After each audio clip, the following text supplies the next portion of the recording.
नमस्कार साथियों, स्वागत है आपका एक बार फिर से मेरे यूट्यूब चैनल में। साथियों, अगर आपने हाल ही में साला दर्पण के स्टाफ विंडो पर लॉगिन किया है और आपको भी ऐसा मैसेज वहां पर दिखाई दे रहा है कि आपका फॉर्मेट 10 अपूर्ण है, इनको पूर्ण कर लॉक एवं वेरीफाई करवाने पर ही आपका स्टाफ विंडो लॉगिन संभव है।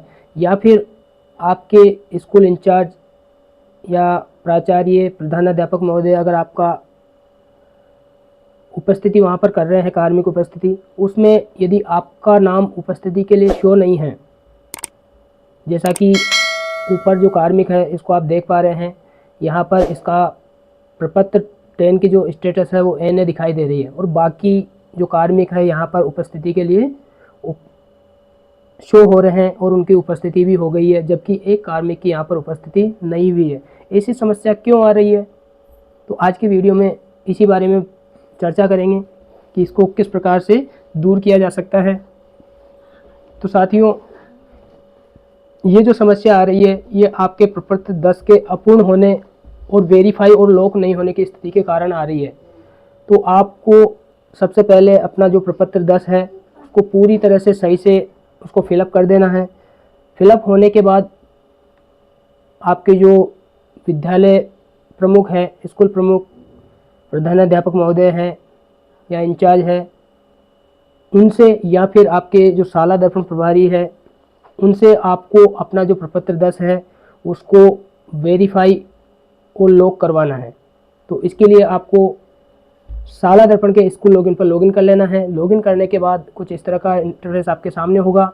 यहाँ पर आपको कार्मिक जो मेन्यू दिखाई दे रहा है इस पर आपको कर्सर ले जाना है या फिर इस पर क्लिक करना है। क्लिक करने के बाद आपको कार्मिक विस्तृत प्रविष्टि प्रारूप 10 इस पर आपको क्लिक करना है। क्लिक करने के बाद यहाँ पर उन सभी कार्मिकों की लिस्ट यहाँ पर शो हो रही होगी जिनका प्रपत्र 10 भरा हुआ है या भरा जाना शेष है।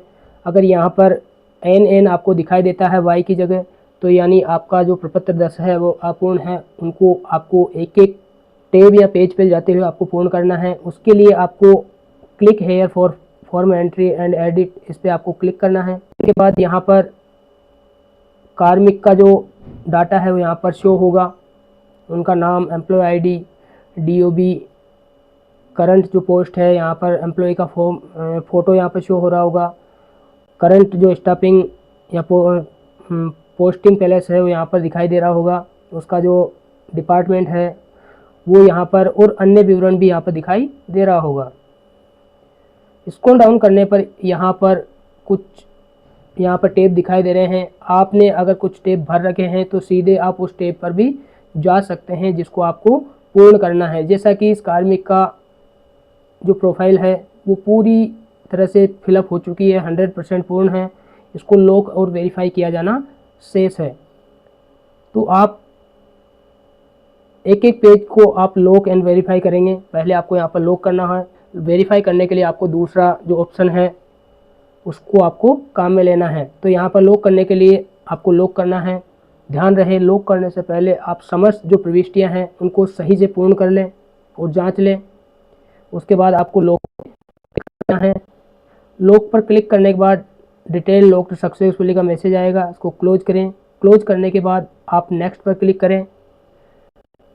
नेक्स्ट पर क्लिक करने के बाद आपके सामने जो आप अगला पेज होगा उसको भी आप भली भांति जांच लें। उसके बाद आपको लॉक पे क्लिक करना है। इस प्रकार एक एक टेब को सेलेक्ट करने के बाद आपको उनको लॉक कर देना है। जैसा कि आप यहाँ पर देख पा रहे हैं 1 से 11 तक, 1 से 10 तक जो टेब्स है उनको लॉक किया जा चुका है।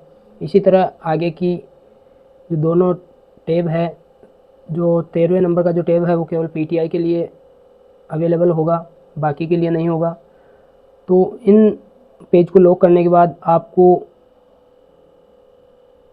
जो प्रपत्र 10 है उसको वेरीफाई करना है। वेरीफाई करने के लिए आपको पुनः कार्मिक वाले टैब पर क्लिक करना है। क्लिक करने के बाद आपको यहाँ पर स्टाफ विस्तृत प्रविष्टि प्रपत्र का सत्यापन करें, इस पर आपको क्लिक करना है। क्लिक करने के बाद कुछ इस तरह का पेज आपके सामने होगा। यहाँ पर आपको आपके स्कूल का नाम यहाँ पर दिखाई दे रहा होगा। इस स्कूल के नाम पर आपको क्लिक करना है।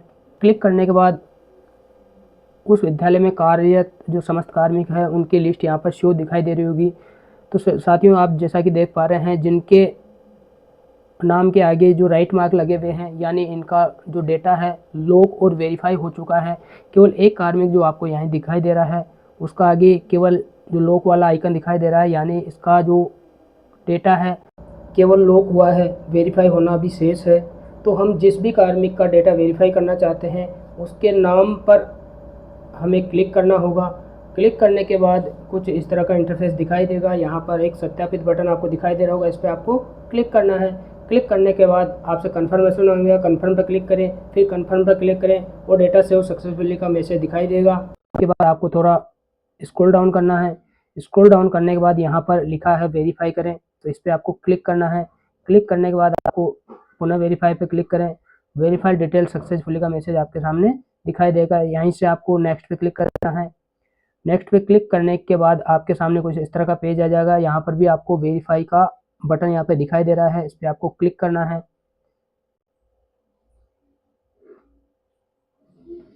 इसके बाद नेक्स्ट पे क्लिक करें, फिर अगले पेज पर जो आपको दिखाई दे रहा है वेरीफाई, इस पर क्लिक करना है। इस तरह से एक एक टैब को, एक एक पेज को आपको सेलेक्ट करते हुए वेरीफाई कर देना है। तो वेरीफाई करने के बाद इस तरह से सभी पेज के नीचे राइट मार्क यहाँ पर दिखाई देने लगेगा, जहाँ पर पहले लॉक वाला आइकन आपको दिखाई दे रहा था। तो इस तरह से आप संबंधित टीचर का डाटा लॉक एंड वेरीफाई कर सकते हैं।